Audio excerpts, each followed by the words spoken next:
शांति के साथ बैठे रहेंगे। 30 मिनट की कथा और है। नहीं, आप घबराएं नहीं। कई बार क्या होता है कि पता नहीं कब तक चलेगा। मैं ज़्यादा ज्ञान नहीं बांटना चाहता कि ज़्यादा ज्ञान समझाने से क्या लोग हम ही को अज्ञानी समझ लेते हैं फिर तो ज्ञान सिर्फ उतना बांटो जहाँ तक चल जाए अपना। प्यार से बोलो तो आप लोग इसका आनंद लें। आज जब कुंती ने कृष्ण से क्या मांगा, बोलो, वेरी गुड, दुख मांगा और कृष्ण ने क्या दिया। आज श्री कृष्ण कुंती के सामने हाथ जोड़कर खड़े हो गए, बुआ आप अनुमति दें हमको और हम द्वारिका को जाएं। तब कुंती ने कहा, कृष्ण आप जब जाने की कहते हो ना तो ऐसा लगता है कृष्ण कि हमारी आत्मा निकल के जा रही है। आप और ठहर जाइए ना कृष्ण, और ठहर जाइए ना। कृष्ण बोले, नहीं, द्वारिका के लोग भी तो मेरी प्रतीक्षा कर रहे होंगे। कुंती ने कहा, देखो कृष्ण आप जा रहे हैं ना, हाँ, लेकिन जल्दी आना। आज कृष्ण प्रस्थान कर गए। भगवान द्वारिका पहुंचे और द्वारिका में कृष्ण का सादर स्वागत किया गया, सादर स्वागत किया गया। और आज उत्तरा ने परम सुंदर शिशु को जन्म दे दिया। ये बच्चा जन्म लेते ही पलौती लगा कर के बैठ गया और चारों ओर ऐसे ऐसे दिखने लगा। चारों ओर को संस्कृत में क्या बोलते हैं, परितः। और आंखों को क्या बोलते हैं, अक्षी। नेत्र तो आपने कई बार सुना होगा, चक्षु भी आप सुनते आ रहे हैं, लेकिन आज फिर पुनः बता रहा हूं, अक्षी भी संस्कृत में आंख का पर्यायवाची है। अक्षी से परितः देखा इस शिशु ने। दो ओर को उभयता बोलते हैं, उभयता पश्यति, दो ओर देख रहा है, परितः पश्यति, चारों ओर देख रहा है। भोपाल कहा भगवान पश्यति। तो महर्षि वेदव्यास से पूछा कि इसका नाम क्या होगा। तब कहा कि चारों ओर देखा है ना इस बालक ने आंखों से। बोले हाँ, तो बालक का नाम परीक्षित होगा।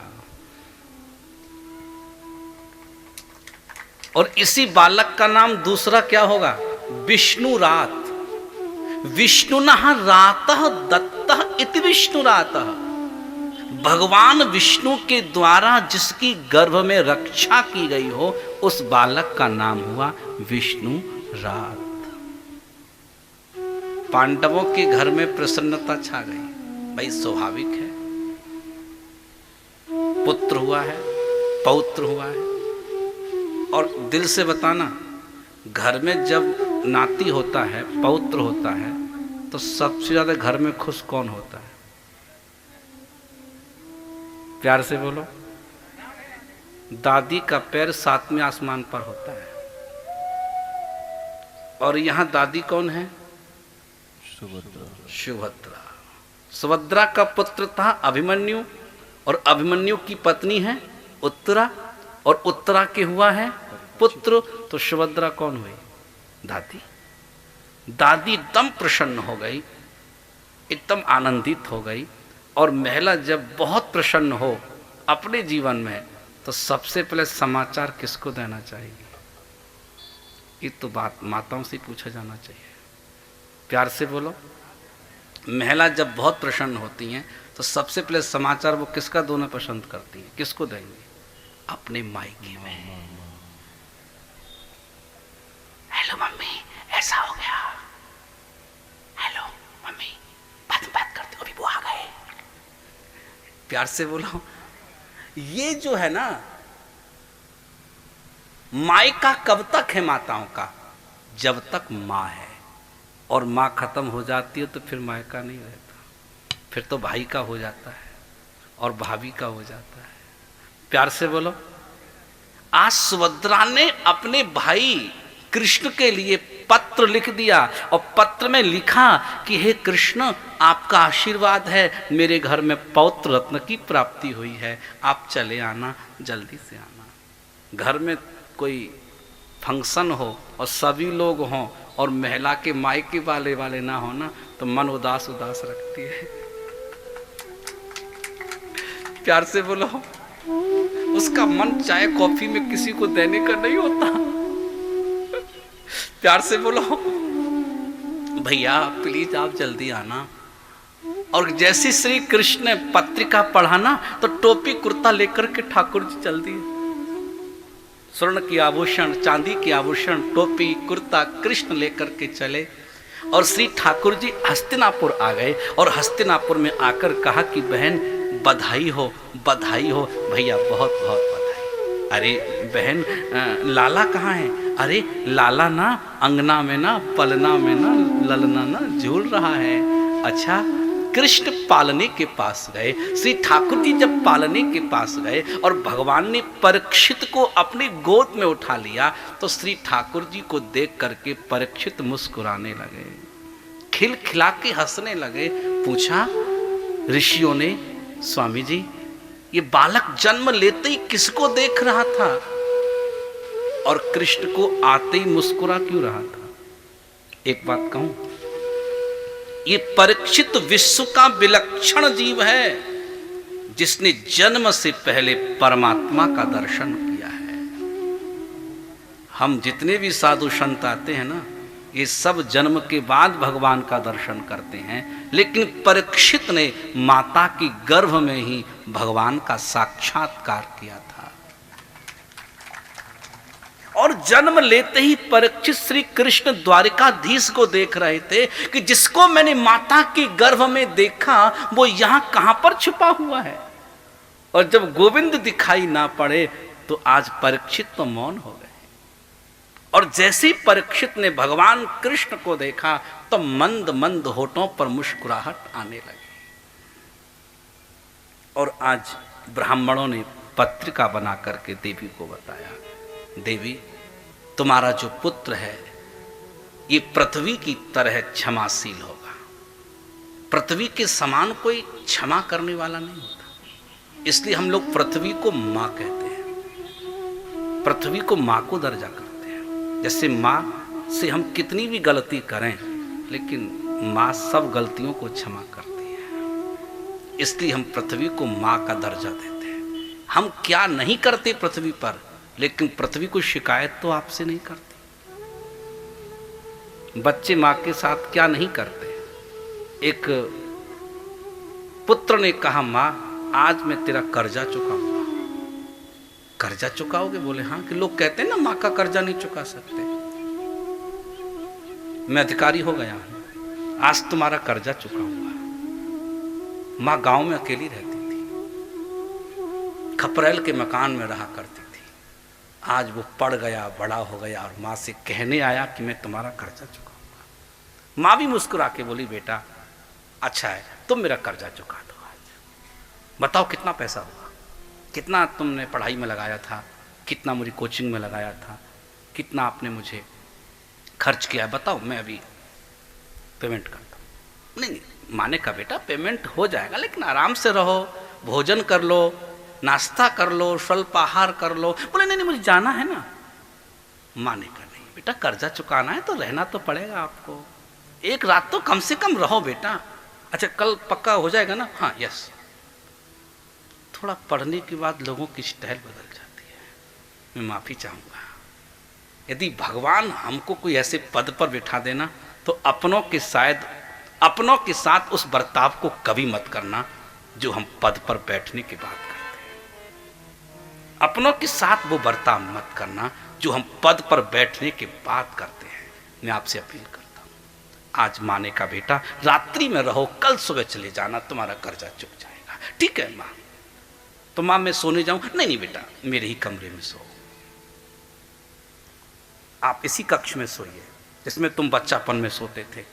नहीं माँ सॉरी नहीं सो सकता। नहीं बेटा आपको कर्जा चुकाना है ना तो आज आपको सोना है। बोले ठीक है। और बेटा एक काम करो, ये बेड भी है ना थोड़ा डबल है तो आपको सुविधा होगी, आप यही सो जाओ। ठीक है। रात को 12 बजे माँ उठी और बेटे से बोली, बेटा थोड़ा पानी तो लेके आ बेटा। वो बेटा पानी लेने गया और वो गिलास लेके आया और माँ ने जैसे हाथ ऐसे कंपन करता हाथ ऐसे किया और वो गिलास हाथ से छूट गया। तो गिलास हाथ से छूटा तो वो जो बेड था, बिस्तर था, बेडशीट थी, वो गीली हो गई। तब का बेटा आ जाओ, सो जाओ। नहीं माँ, कैसी बात करती हूँ ये मैं गीले पे नहीं सो सकता। तब का बेटा 5 साल तक मैं तेरे गीले मूत्र में सोई हूं, तू मेरा कर्जा क्या चुकाएगा? तू बार बार कहता था मैं भोजन नहीं करूंगा, मैं बार बार तेरे पीछे दौड़ती थी दाल भात का गिलास लेकर के, तो कर्जा चुकाएगा।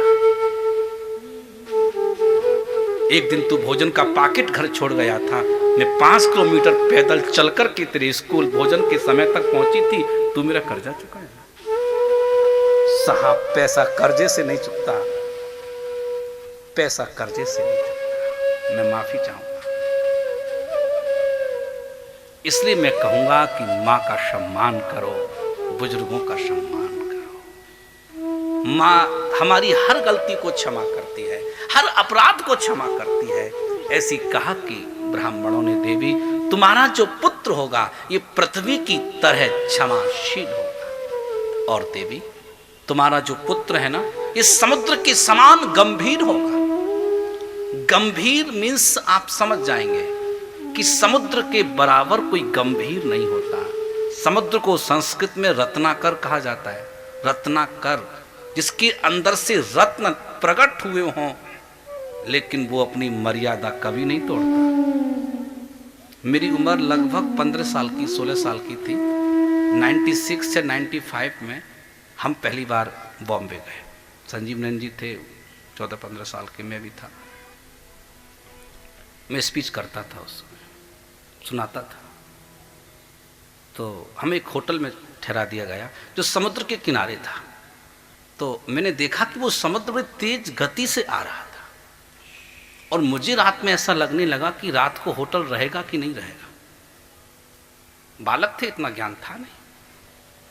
तो हम जब उतर के लिफ्ट से नीचे आए तो वहाँ जो सिक्योरिटी गार्ड थे, हमने उनको पूछा, भाई एक बात बताइए कि होटल कितने सालों से यहाँ पर? थोड़ा मैंने उल्टा पूछा उसको, सीधा नहीं पूछा, मुझे डर लग रहा है ये नहीं पूछा। उसको मैंने कहा कि भाई ये जो है ना होटल कितने सालों से? उसने कहा बाबा जी लगभग ये 25 साल से यहाँ बना हुआ है। मैंने कहा थैंक यू, मैं जा रहा हूँ। बोले समझ में नहीं आया। मैंने आपको नहीं आएगा, मैं समझ गया। क्या समझा मैं? कि जो 25 साल से आज तक नहीं गिरा वो आपके रात में क्या गिरेगा? प्यार से बोलो। तो थोड़ा कहने का तरीका है अपना अपना। एक बात सब स्ट्रॉन्ग बात हो ना तो कहने में सरलता होनी चाहिए। कहने में हमें सरलता होना, तो कड़क से कड़क बात भी ना आदमी को अच्छी लगेगी। प्यार से बोलो, प्यार से बोलो। और कोई व्यक्ति कितना भी गलत बात करे, उससे एक बार जरूर कहो आप अच्छा कह रहे हो, उसको फिर एक्सप्लेन करो धीरे धीरे। तुमने डायरेक्ट कहा गलत है तो फिर वो नाराज हो जाएगा। उसे एक बार बोलो आप बहुत अच्छा, लेकिन थोड़ा इसमें ऐसा और हो जाए ना तो ज़्यादा अच्छा रहेगा। प्यार से बोलो। एक भोजन में हम गए घर में, तो माता जी बुजुर्ग थी, उन्होंने भोजन परसा, तो भोजन में पापड़ भूल गए। अब पापड़ बिल्कुल वो गरम किया हुआ और प्लेट में रखा, और दाई ने उसकी तरफ पीठ कर ली। अब उसे दिखे नहीं पापड़ हो नहीं, और बिना पापड़ के स्वाद कम। अब वो महिला मुझसे बात करी, तो मैंने कहा दाई हम रास्ते में आए ना तो इतना लंबा मैंने सांप देखा। बोले महाराज कितना लंबा? मैंने इतना लंबा यहां से जो पापड़ रखा हुआ है। प्यार से बोलो। इतना लंबा सांप मैंने देखा कि यहां से जो पापड़ रखा हुआ है। अरे बोले बाबा मैं तो पापड़ देना भूल गई। प्यार से बोलो। उसको तुरंत ख्याल आया और कहा कि बड़ी ये पापड़ तुम्हें भूल गई। मैंने कि पापड़ कोई तो सांप को लंबा किया है मैंने। प्यार से बोलो।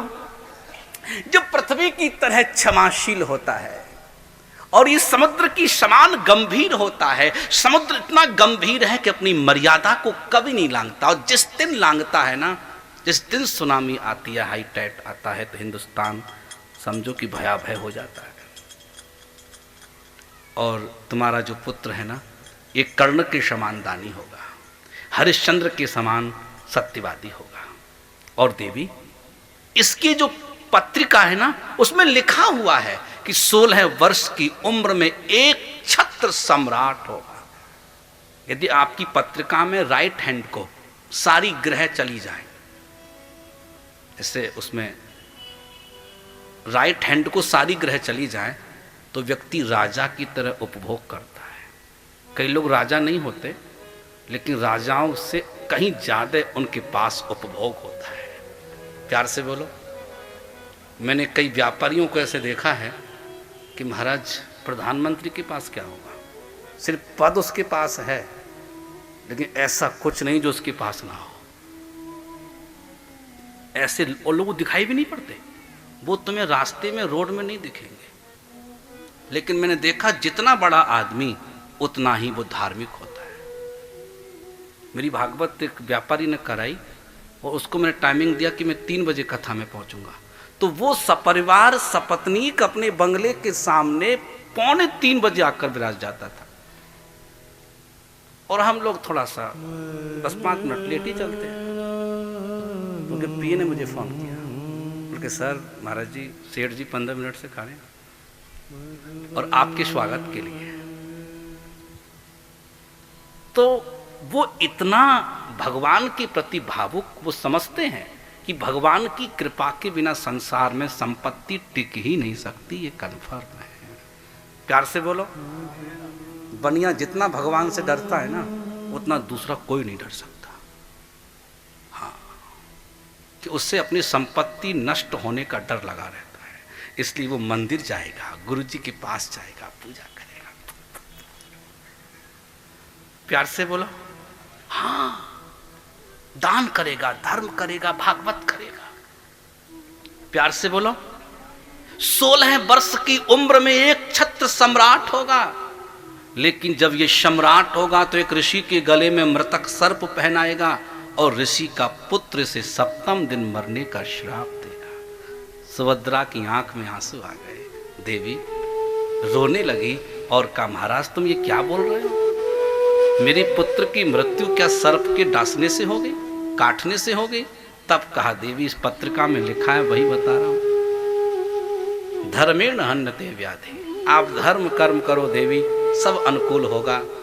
आप व्रत करें, पूजा करें, पाठ करें। इतना कहकर ब्राह्मण चले गए और भगवान कृष्ण अर्जुन द्वारिका गए। अर्जुन और कृष्ण अर्जुन द्वारिका कई वर्षों तक रहे, मास तक रहे।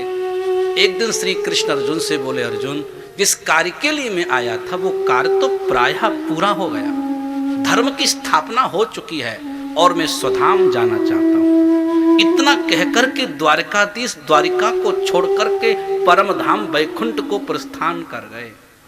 और अर्जुन का चेहरा मलिन हो गया, पांडवों का चेहरा मलिन हो गया। युधिष्ठिर के सामने अपशकुन होने लगा और भीम से पूछा, अभी तो अर्जुन भी नहीं आए। और सामने से जब देखा तो अर्जुन का आगमन हो रहा था। अर्जुन ने युधिष्ठिर के चरणों में प्रणाम किया और मलिन चेहरे को देखकर के युधिष्ठिर ने पूछा, तुम्हारे चेहरे की मलिनता का कारण क्या है? मुझे लगता है किसी ब्राह्मण का तुमने अपमान किया है, मुझे लगता है संत का अपमान किया है, मुझे लगता है किसी महिला को अपमानित होते हुए आपने देखा है, रक्षा नहीं की है। आपने किसी गऊ का वध किया है क्या?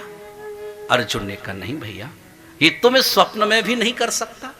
तो आपके चेहरे की मलिनता का कारण क्या है? तब कहा, जिसकी शक्ति से हम शक्तिमान थे, जिसके बल से हम बलवान थे, जिसके रूप से हम रूपवान थे, आज वही परमात्मा श्री कृष्ण हमको छोड़कर के चले गए। और जैसी कुंती ने सुना कि गोविंद गए, रसोई में खड़ी थी कुंती, धड़ाम से पृथ्वी पर गिर पड़ी और कृष्ण कृष्ण कृष्ण कहती हुई अपने शरीर का त्याग कर दिया। कुंती कहती, जब कृष्ण ही ना रहे तो फिर मैं रह करके क्या करूंगी? 5 पांडवों ने कहा कि जब हमारे प्राण रक्षक श्री कृष्ण ही ना रहे तो फिर हम रहकर क्या करेंगे? पांडवों ने निर्णय कर लिया,